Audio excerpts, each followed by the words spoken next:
വിയറ്റ്നാമിൽ നിന്നുള്ള വിൻഫാസ്റ്റ് എന്ന electric car company കൂടി ഇന്ത്യൻ വിപണിയിൽ ചുവടുറപ്പിക്കുന്നു.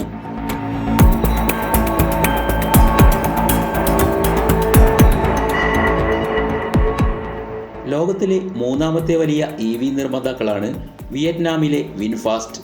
VF6, VF7 എന്നീ രണ്ട് EV കാറുകളാണ് വിൻഫാസ്റ്റ് ഇന്ത്യയിൽ പുറത്തിറക്കിയത്.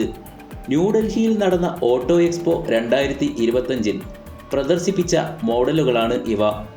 തുറമുഖ നഗരമായ തൂത്തുക്കുടിയിലെ ഗ്രീൻഫീൽഡ് ഫാക്ടറിയിൽ നിന്നാണ് ഉൽപ്പാദനം.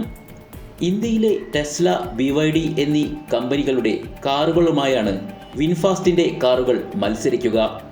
ഇതിൻ്റെ ഭാഗമായി ചെന്നൈയിലും വഡോദരയിലും 2 ഷോറൂമുകളും കമ്പനി തുറന്നിട്ടുണ്ട്. 25 ലക്ഷം രൂപയിൽ താഴെയാണ് 2 EV കാറുകളുടെയും വില. പ്രതിവർഷം 50,000 കാറുകൾ ഉൽപ്പാദിപ്പിക്കാൻ ശേഷിയുള്ള ഉൽപ്പാദന യൂണിറ്റാണ് ആദ്യഘട്ടത്തിൽ കമ്പനി തുടങ്ങിയത്. ഇതിനായി 1,600 കോടി രൂപയാണ് നിക്ഷേപിച്ചത്. തൂത്തുക്കുടിയിൽ നിർമ്മിക്കുന്ന കാറുകൾ തുറമുഖത്തു നിന്ന് മറ്റ് ലോക വിപണികളിലേക്കും കയറ്റുമതി ചെയ്യും. News desk നിപുണൻ.